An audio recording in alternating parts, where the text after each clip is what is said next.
Hi everyone, welcome to Launch Channel.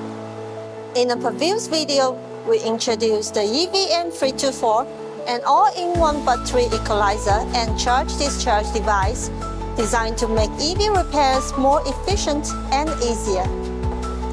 Today, we will focus on one of its key functions, battery cell equalizing, and show you how to operate it.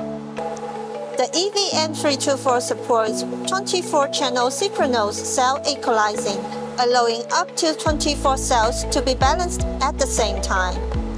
It also supports independent equalizing of individual cells within a module, helping prevent a single cell from overcharging or over-discharging.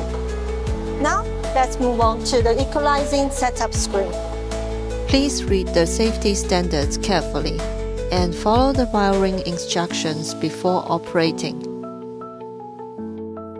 First, select the battery type. You can find this information on the vehicle nameplate. Next, set the target cell voltage. Then, set the target current.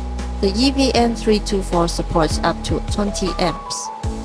After that, select the cutoff current. Keep in mind, the lower the cutoff current, the better the equalizing result, but the process will take more time. Next, set the alarm voltage difference.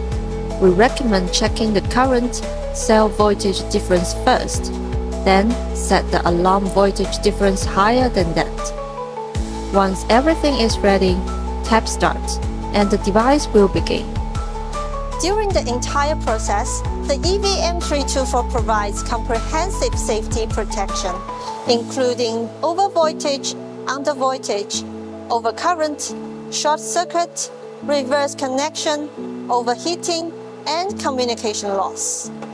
This helps ensure the safety of the equipment, the battery module, and the technician at all times. And that's how self-equalizing works with the EVM324.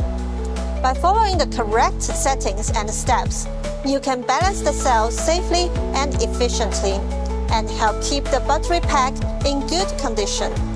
That's all for today. Thanks for watching. For more EV battery tips and practical demos, don't forget to follow Launch. See you next time. Bye-bye.